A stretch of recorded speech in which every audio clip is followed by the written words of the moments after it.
The presentation results changed everything for Laura. She received the highest possible mark, but that was only the beginning. Within days, military strategists and cultural diplomats from across the Galactic Coalition started requesting meetings with her. The Dracony Empire sent representatives first. They wanted to know if Laura would be willing to help them understand material efficiency in weapon design. They said that her approach showed something they had never considered before. They said that strength was not always about raw power. Sometimes, strength was about using what you had in the most perfect way possible. The Valorians sent their own delegation. They wanted to study how humans accomplished so much with so little. They wanted to understand the philosophy behind Laura's approach. They said that speed and strength were not everything. Sometimes wisdom was more important, even the silicates, the logical beings made of crystalline structures, requested to work with Laura. They said that there was a mathematical beauty in human survival, thinking that they wanted to study. They said that they had overlooked the human perspective for too long, but the most important thing happened. When the descendants of Joseph Hayes contacted Laura, directly. Kepler Station had grown from a small outpost into a thriving human colony. Joseph's descendants had lived their entire lives on the world that their ancestor had saved. They had preserved his journals. They had kept his story alive through generations. They had never forgotten where they came from. The colony's leadership sent a message to Laura. They asked if she would be willing to donate the blade to their heritage museum. They said that the blade would be placed next to Joseph's original tools and his journals.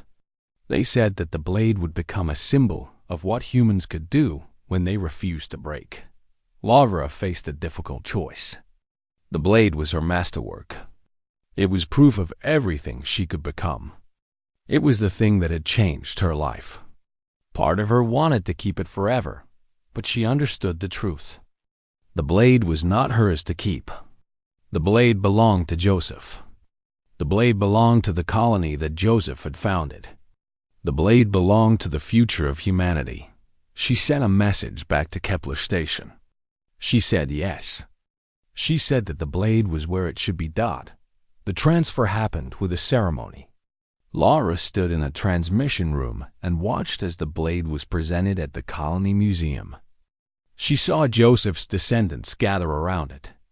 She saw them look at the inscriptions. She saw them cry. After the ceremony, things changed even more. Laura received requests from cadets all across the academy. Sharth asked if Laura would teach him about human survival techniques. The Dracony said that he realized that raw power was not enough. He wanted to understand how humans thought differently. Kex began attending informal study sessions that Laura started. The Valorian became fascinated by how humans accomplished complex tasks with only 2 arms. Kex started to see limitations as opportunities rather than problems. Even Christus, the quiet silicate, began coming to Laura's talks about human history. Slowly, the being made of crystal ice began to understand that logic and emotion were not opposites. Sometimes they worked together to create something stronger than either one alone. Professor Krell invited Laura to his office one afternoon. He told her that the Galactic Coalition was seeking humans to serve as cultural liaisons. He said that humanity had something to teach the older species. He said that Laura's approach had proven this beyond doubt. He offered her a position as a junior strategic advisor to the Coalition Council. He said that she would help other species understand human capabilities and human thinking. He said that she would be one of the first humans to work directly with the highest levels of galactic government. Laura accepted. The USS Stalwart was bigger than Lisa had thought. Much bigger. As their small ship approached the docking bay, the scale became clear. The Supercarrier was over 2 kilometers long, with weapons turrets and shield generators and systems that made their tiny exploration vessel look like a toy. The boarding process was careful and slow. They wore pressure suits and carried weapons. though Lisa did not expect trouble. The ship had been empty for a very long time. The automated systems had sent the distress beacon, but that did not mean there was anyone alive to meet them. Derek led the way through the corridors of the USS Stalwart. The emergency lights still worked, casting everything in a dim red glow. The air was old and stale. They moved through passages that had not heard human footsteps in nearly 200 years.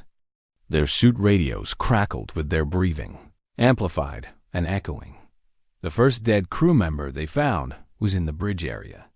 Just bones now, scattered on the floor near a command console. No identification was possible.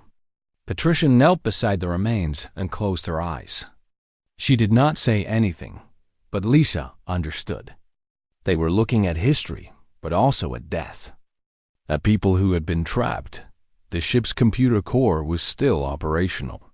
It took Derek 40 minutes to establish a connection, moving carefully through systems that were older than his grandparents' grandparents. But once he did, the ship's logs began to download to his portable device. Lisa and Patricia moved through the ship while Derek worked. They found more remains in the crew quarters, officers' berths, engineers' sleeping areas. The evidence told a story that Lisa pieced together as they explored. The crew had not died in a disaster. They had made a choice dot in what must have been the captain's quarters. They found a handwritten journal. The writing was careful, done by someone who knew it might be the last thing they wrote. Lisa read the first entry aloud. Captain James Cooper log, day 140 of the temporal distortion. The crew is stable, but hope is failing. We have done everything possible to repair the damage caused by the spatial anomaly. The engines are destroyed. Navigation systems are gone. Our fuel reserves can maintain basic life support for another 3 months, perhaps 4. I have made a decision regarding the crew's future. Patricia looked at Lisa. Temporal distortion? Lisa kept reading. The logs painted a picture of a ship that had encountered something unknown. Some kind of spatial phenomenon that had torn through their hull and damaged critical systems. The crew had fought to survive, to repair the damage. But they had been too far from home and too damaged to return dot in the captain's final log entry. His voice was calm and professional. I am authorizing the launch of all crew escape pods. We have sealed the compartments and set the automated systems to minimum power. I am leaving behind detailed logs and command codes. If humanity survives, if we ever develop the technology to find this ship again, then perhaps future generations will understand the choice we made. The ship is too damaged to salvage quickly, and our people deserve a chance to live. We are ejecting the pods toward the nearest colony world. If we do not make it, at least we tried. The USS Stalwart will remain, a monument to human courage and determination. The final line was written by hand, in a signature that Lisa knew from history texts. Captain James Cooper. Engineer Marcus Webb made a discovery in the engine room. The automated repair systems were still running. They had been running continuously for nearly 200 years, slowly fixing the damage, slowly restoring the ship's systems. The temporal field that had damaged the ship had also protected it from the normal decay of time. It was like the ship had been frozen in time, slowly healing. The repairs are almost complete, Marcus said, checking his scanner. If we activate the main reactor and bring up the primary systems, this ship could fly again. It would take time, but it is not impossible. Lisa made a decision. Do it. Bring the main power online, carefully. It took 6 hours. Marcus worked through the old systems, checking every connection, every wire, every piece of ancient technology. Susan stayed with him, making sure he did not overexert himself. Patricia continued downloading the ship's databases, pulling every piece of data she could into portable storage. Derek worked on the communication systems, trying to wake up the ship's main artificial intelligence. When the main reactor finally came to life, the entire ship hummed. Lights that had been dark for decades came on in sequence, spreading through corridors like a wave of awakening. The USS Stalwart opened its eyes. "Main power is online," Derek reported. "Ship's eye is responding. It is asking for authentication codes and status report." "Tell it who we are," Lisa said. Derek's fingers moved across his keyboard. "Sending human identification signatures." For a moment, nothing happened. Then the bridge speakers crackled, and a voice spoke. Not the flat automated voice from the distress beacon. A real voice, the voice of a ship's artificial intelligence that had been waiting for its crew to come home. Human signature verified. Captain James Cooper is no longer aboard. Current command hierarchy cannot be established. Ship status: severe structural damage. Primary systems offline. Crew compartments sealed. AI protocols are now in manual override. I am requesting command authority. What does that mean? Patricia asked. It means the AI wants to know who is in charge, Lisa said. She stepped forward to the communications console. This is Captain Lisa Morgan of the Human Exploration Vessel. I am taking temporary command of the USS Stalwart pending Earth command approval. The AI was quiet for 3 seconds. In that time, Lisa wondered if she had made a mistake. The AI might refuse. It might lock them out. It might declare this ship a sovereign vessel and refuse all commands. Captain Lisa Morgan, the AI said finally. Command authorization accepted. I am releasing security lockdown protocols. However, I must inform you of critical information in the ship's classified archives. There is a reason the USS Stalwart was designed with weapons and defensive systems far beyond standard specifications. There's a reason this ship disappeared. That information has been sealed at the highest classification level. My previous captain gave me instructions that this information could only be released to proper human authority. What information? Lisa asked. That, the AI said, I cannot tell you. Not until you properly authorize it. But I can tell you this. The Coalition Council knows why this ship was built. They have known for 10,000 years. And they have spent that entire time hiding the reason from newer member species, like humanity. Lisa looked at Derek and Patricia. Both of them looked back with expressions of confusion and concern. Show us the classified files, Lisa said. Captain, the AI responded. That action would constitute a violation of Coalition security protocols. Are you truly ordering me to do this? Lisa thought of the crew whose bones lay scattered through these corridors. She thought of Captain James Cooper making his final decision in darkness. She thought of the weight of command and the responsibility of discovery. I am ordering you, Lisa said. Show us everything. The USS Stalwart's database began to open, revealing secrets that had been hidden from humanity for 10,000 years. The monitoring station sat at the edge of human space like a lonely sentinel.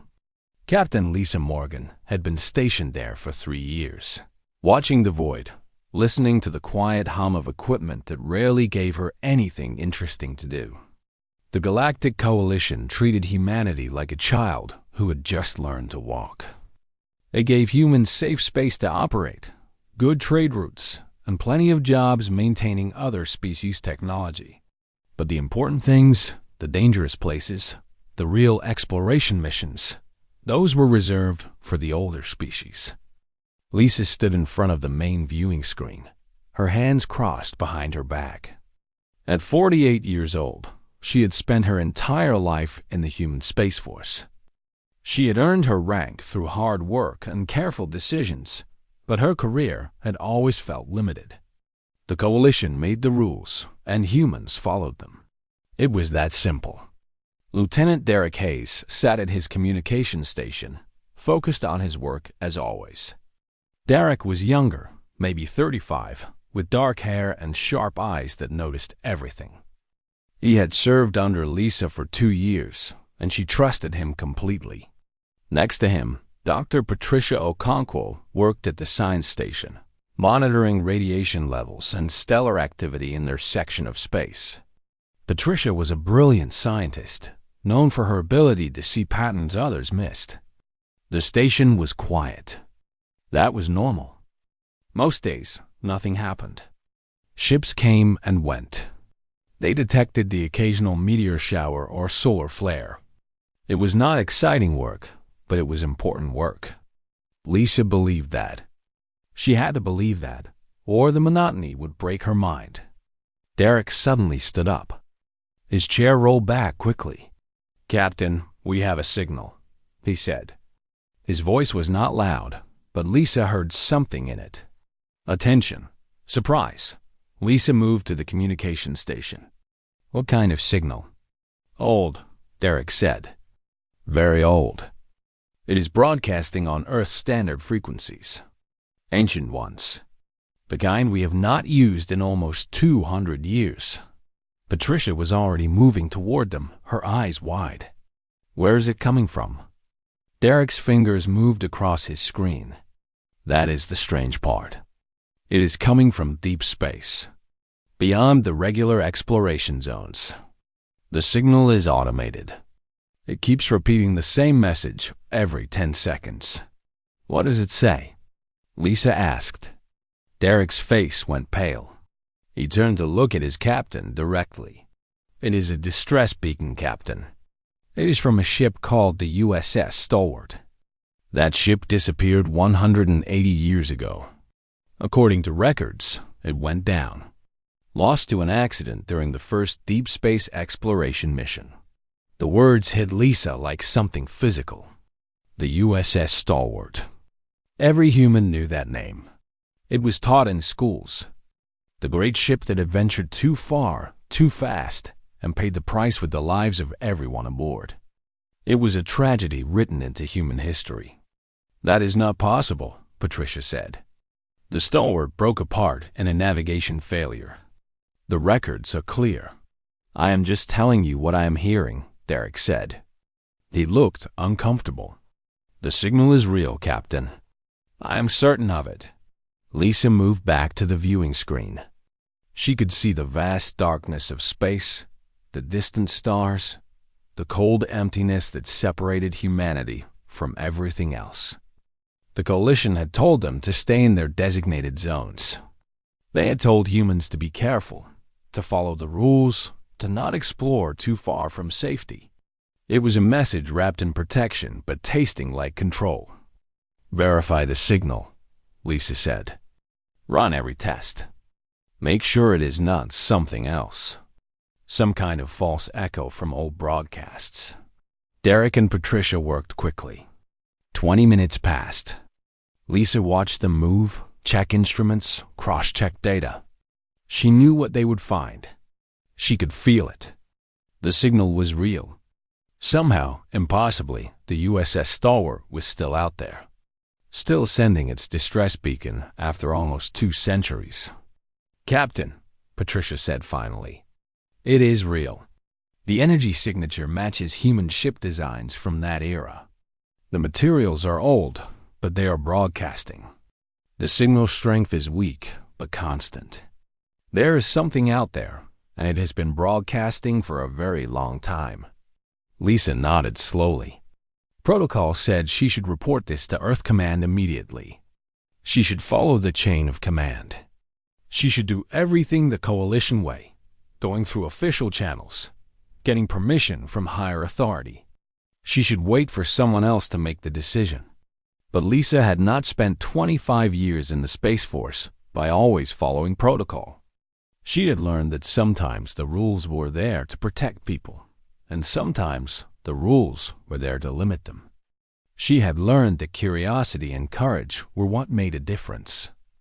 "How long would it take to reach the signal source?" she asked. "With our current ship," Derek said, "maybe 6 days of travel at maximum speed." "We do not have the authority to leave our patrol zone," Patricia said quietly.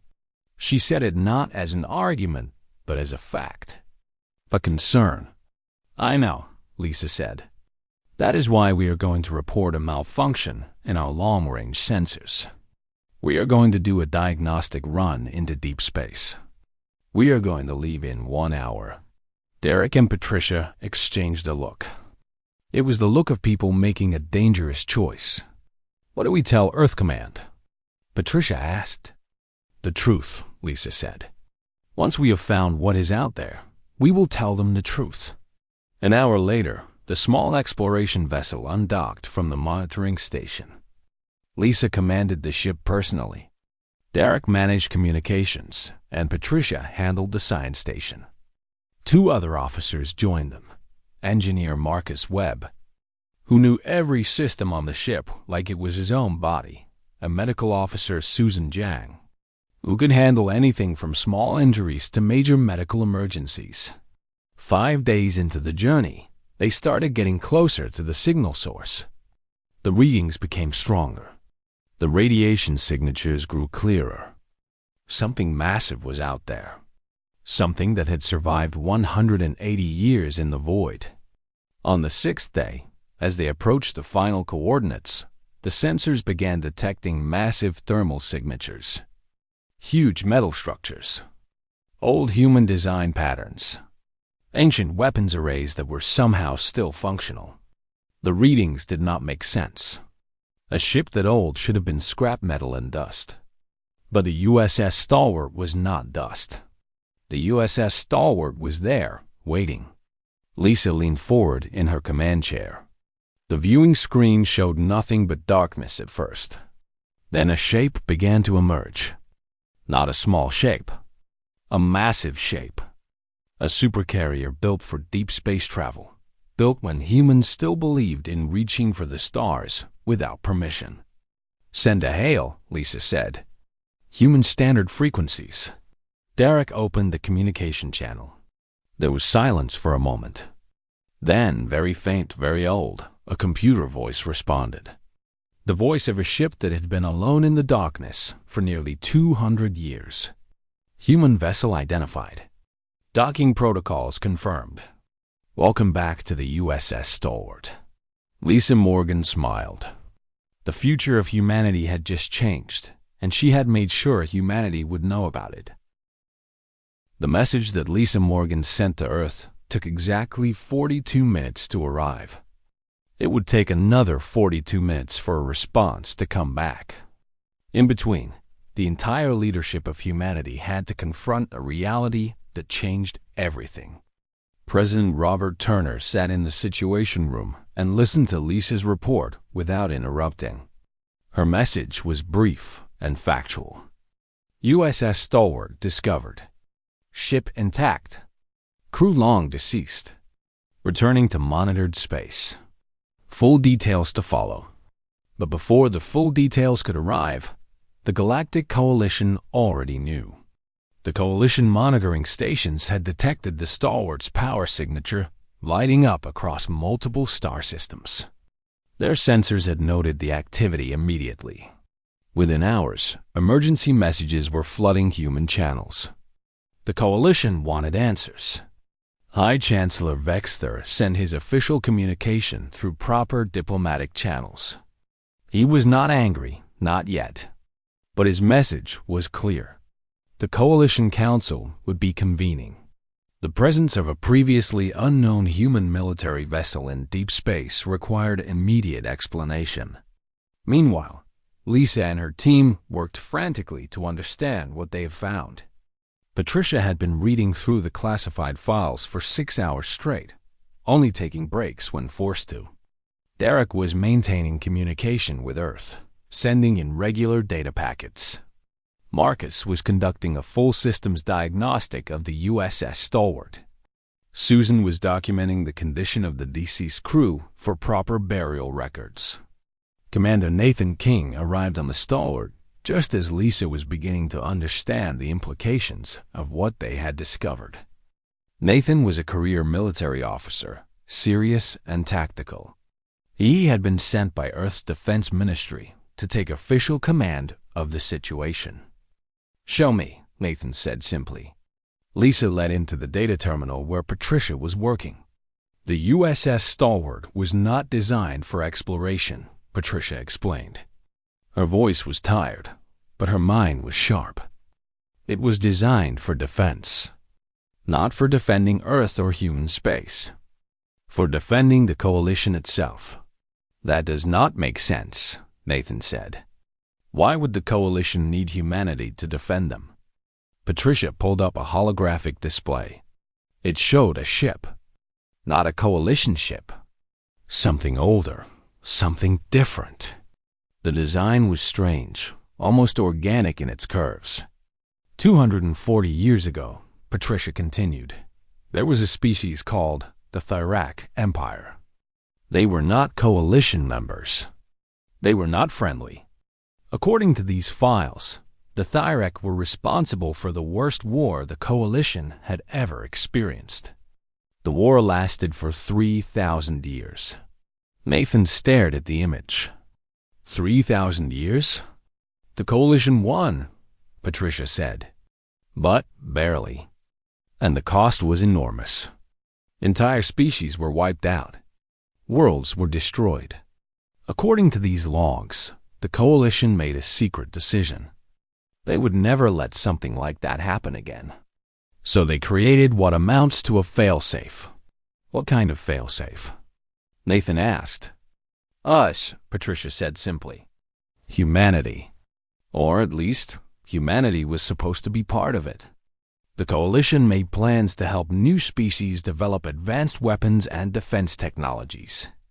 Species that did not have their own histories of conquest or domination. Species that could be trusted to use power responsibly. The USS Stalwart was the first test case. It was given to humanity to develop advanced weapon systems that the Coalition could use if a threat ever returned. Nathan was quiet for a long moment.